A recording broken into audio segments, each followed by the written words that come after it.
Hello, in this video I'm going to go over beam builds for every class. I've done a couple of videos now, one for tanking and one for healing. So here I'm going to do beam builds for every class. I'm going to use the uh, Herald of the Tome, obviously, and Assassination for my staple classes, and then we're going to flex in a third. So I'm going to go over, let me just clear off some of this other stuff here so I can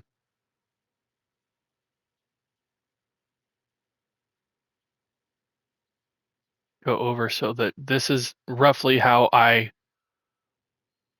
set my bar up for this to make it ease of use. And so I basically can just plug in whatever I want for other classes.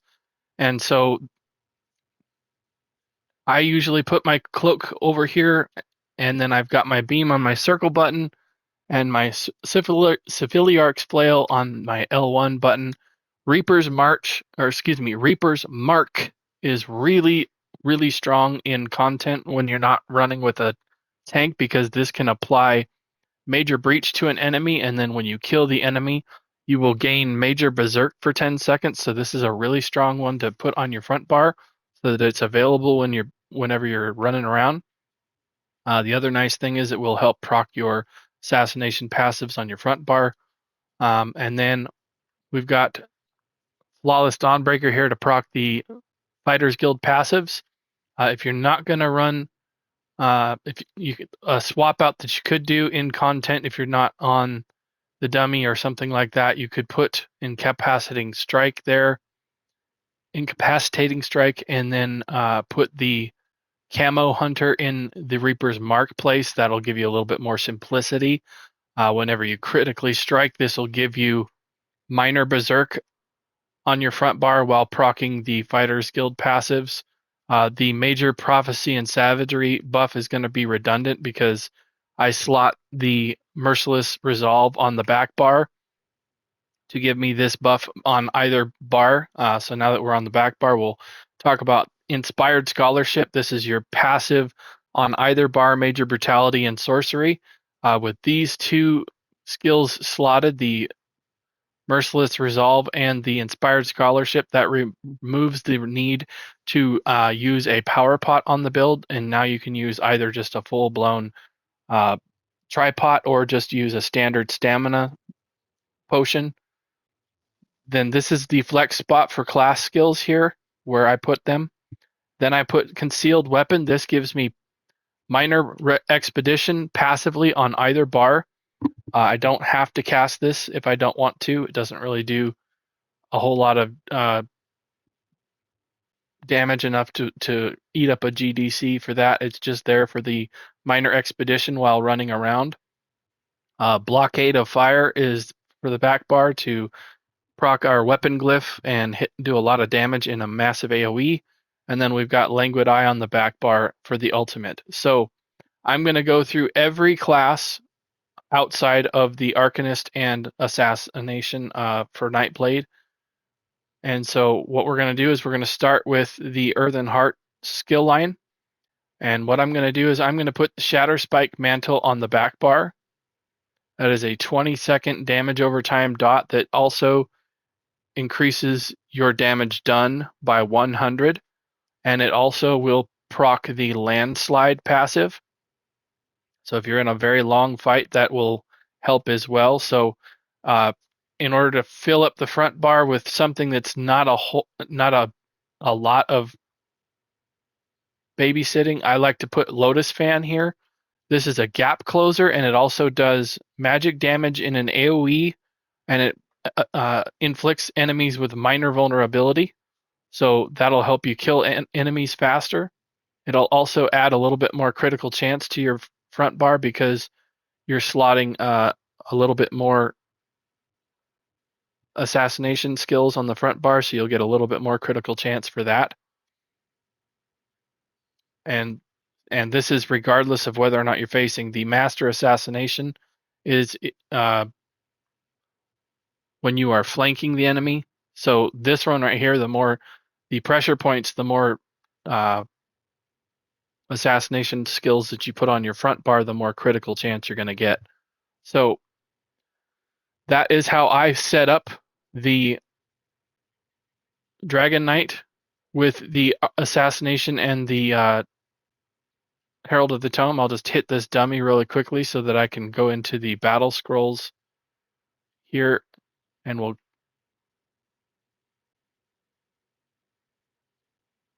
go over to the build. And as you can see, I've currently got no Trials gear on. This is just Deadly Strike with Tide-Born and a Crushing Wall backbar Inferno, one piece Slimecraw, and the Velothi.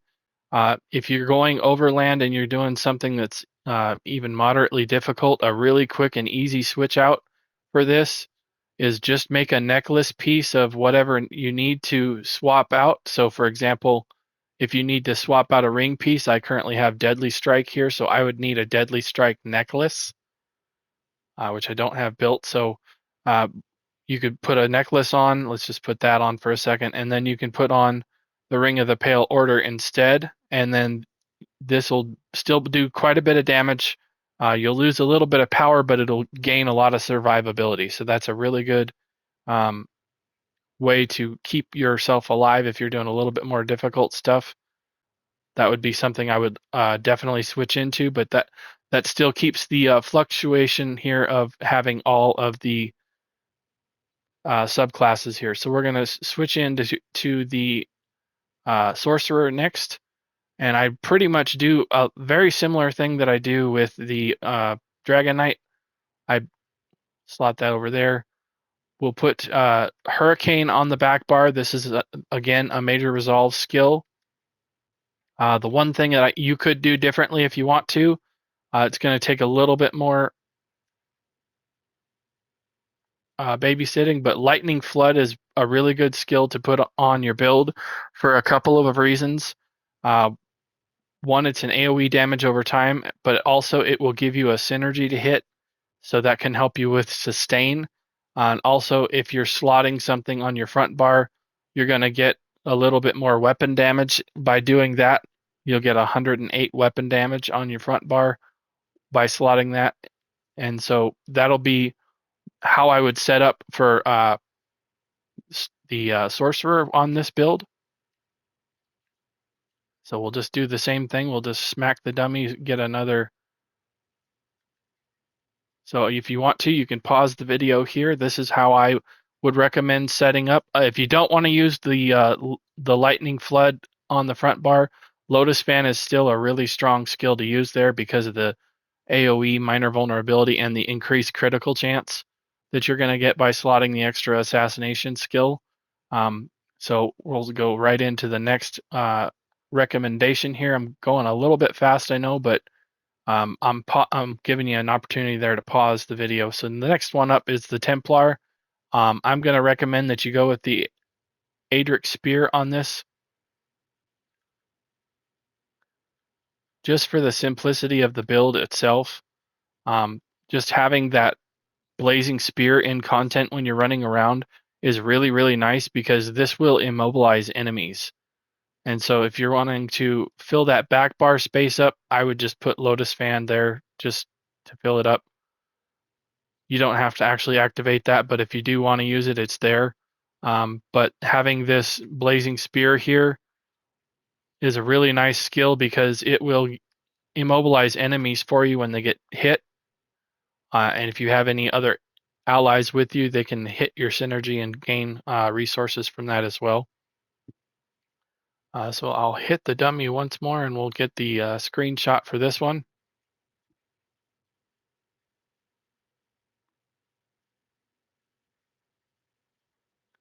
Okay, so this is how I would recommend setting up for the Templar.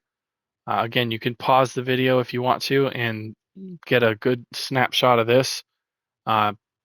Very easy to run this beam build across virtually any class.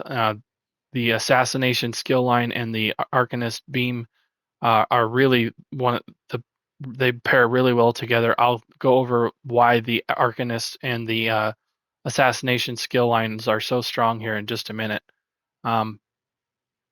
but we're going to keep on subclassing here, and we're going to go into the Warden, and we're going to take Animal Companions, and I'm going to use the Betty Netch on here, and the reason why is there is a damage increase that you get from this that is unique. This will increase your damage done by 5% every 5 seconds if you don't have to have a negative effect pulling off of you. The other thing about this is the resource assistance is really nice. If you're wanting to use something else in content, the Deep Fissure is really strong in Overland and stuff like that because you've got Major and Minor Breach here in an AoE for 10 seconds. Also, you can get Minor Vulnerability from either the Fetcher Infestation or the Growing Swarm. Either one is really good for that. The Growing Swarm is going to hit extra enemies nearby. The Fetcher Infestation is more of a single target damage dealing. Also, the Bird of Prey, you can use this for a snare immunity and a passive Minor Berserk, and to also proc the passives from the animal companions, which will give you ultimate whenever you cast something, increased recoveries, and also increased critical damage for slotting an ability there. And it will also heal you if you cast it. It's got a small heal in there as well. So again, we'll just go smack the dummy real quickly, and we'll get a Warden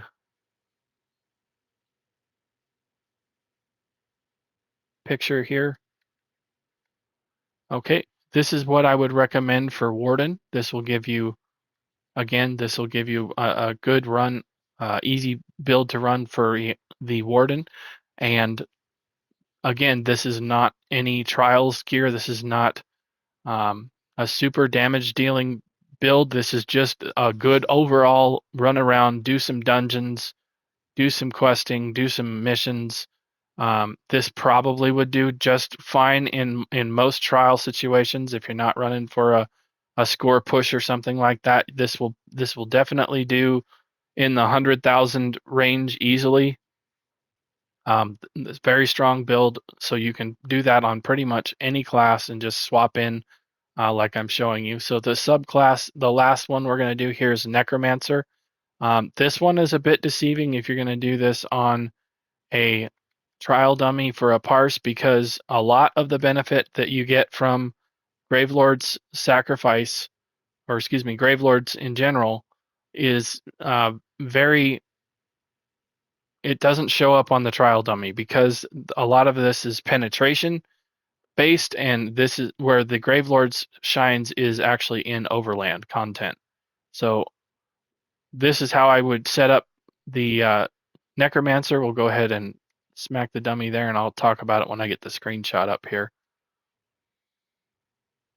So the last one here is the Necromancer. As you can see, I put Gravelord Sacrifice on the back bar. That increases the damage done of your Necromancer abilities and all of your damage over time abilities. So your Blade Cloak, your Blockade of Fire, all of that stuff is going to get buffed, and in addition to the Detonating Siphon is going to get buffed by the Gravelord Sacrifice. If you don't want to babysit that one and keep that up, then you can switch that out for something else if you want to. But this is how I run my build when I run a Necromancer beam build. This is what I choose to do. So keep that in mind. You've got a lot of fluctuation here. These are just rough suggestions on how to slot things on different classes. There's not a really set in stone, you have to do it this way or that way. There's just a lot of flexibility there. Another nice thing about the Necromancer skill line is that there are a lot of utilities here for Overland. You could use the Colossus to get major vulnerability. You can use the Boneyard here to get major breach and minor vulnerability. There's a lot of extra stuff here. The critical chance that you get in execute is really nice. And then the penetration is really, really awesome in content. Just to give you an idea, on this build right now, I'm sitting at 7,256 penetration. But if I activate the Gravelord's skill, it jumps up and over 10,000, which is going to be right in the sweet spot for just regular overland without needing major or minor breach. If you add major and minor breach to this, really easily to run through dungeons without needing a tank for penetration. Still having high crit damage and pretty decent weapon damage as well. So if you want to see what the build weapon damage looks like when you have a weapon glyph procced, there you go. It's up and over 6,000. Critical chance is 56 with a 10,000 penetration. That's really, really decent damage for in content. So why is the Arcanist and the Assassination skill line so strong? Because the passives and the cleave damage that the beam does itself. You get a clean debuff here of ink that does 5% increased damage taken for the enemies. And then we have critical damage when you generate or consume a crux. You get weapon damage whenever you are regained resources. This happens all the time. You have an increased damage done for status effects as well as an increased chance to apply status effects. And then this will give you penetration as well for every skill from the Herald of the Tome that you slot. Now, the Assassination toolkit has a lot of stuff in it as well. You've got a really cheap ultimate here that'll give you an increased damage done to the enemy that you hit. Concealed Weapon, as I said, will give you minor expedition on either bar. Lotus Fan will give you minor vulnerability in an AoE. Reaper's March is a really good source of major breach. You can mark the lowest level health enemy in your group. When you kill it, it's going to give you major berserk for 10 seconds, which is the same buff that you get from the Storm Atronach from Sorcerer. And then also Merciless Resolve will give you major prophecy and savagery on either bar, regardless of which one you slot it on. And then if you need a heal, this will give you a nice heal in as well. So there's a lot of things that pair really well with the Herald of the Tome and the Assassination skill line. That is how I would recommend building. I have displayed a Tide-Born Wildstalker and Deadly Strike build here just to show that you can get a really easy and effective build going on any character with no trials gear. If you're worried about the perfected crushing wall, the only reason why that is effective is when you're on your back bar, you get more penetration on your back bar. So if you only have the standard version, I would absolutely run that and not worry about the extra penetration. As you can see, I get 1190 more penetration on my back bar. However, as you can see, I'm already got quite a decent amount of penetration here. When I swap to my back bar, it goes up to 8446. So it's really a good amount of penetration to have if you've got it. But if you don't have it, it's not at the end of the world. I would still go out and farm Maelstrom Arena and get the standard Inferno Staff if you don't have it. The Great Sword in there is also really good. The one caveat to the Great Sword that I don't like to recommend is if you're doing content where there's a lot of ground AoEs and dangerous things like that, the Great Sword, if you're not used to running it, can be a little bit problematic because when you hit it, it charges you into something just like that. So if you're gonna you really need to be careful on where to do it, because if you do that and you're landing in an AoE or something, or a really next to a heavy attacking boss or something like that, it can really be problematic. So while this does buff your beam damage and your flail damage a lot, you're going to want to make sure that you're used to using that skill. Also, if you've not leveled all of your weapon passives, like I'm currently working on bow and restoration staff on here, check out my YouTube channel. I have a lot of videos on there that can help you figure out how to get this stuff leveled if you're interested in that. There are several playlists on my channel that I have organized videos on. Check them out if you're interested in. I have over 300 videos on this channel that are about the Elder Scrolls Online, and I have organized them all by subject. So check them out, see if there's anything else of interest. If you like this video, please consider liking and subscribing to my channel. Thank you very much for watching, and I will see you in another video. Bye.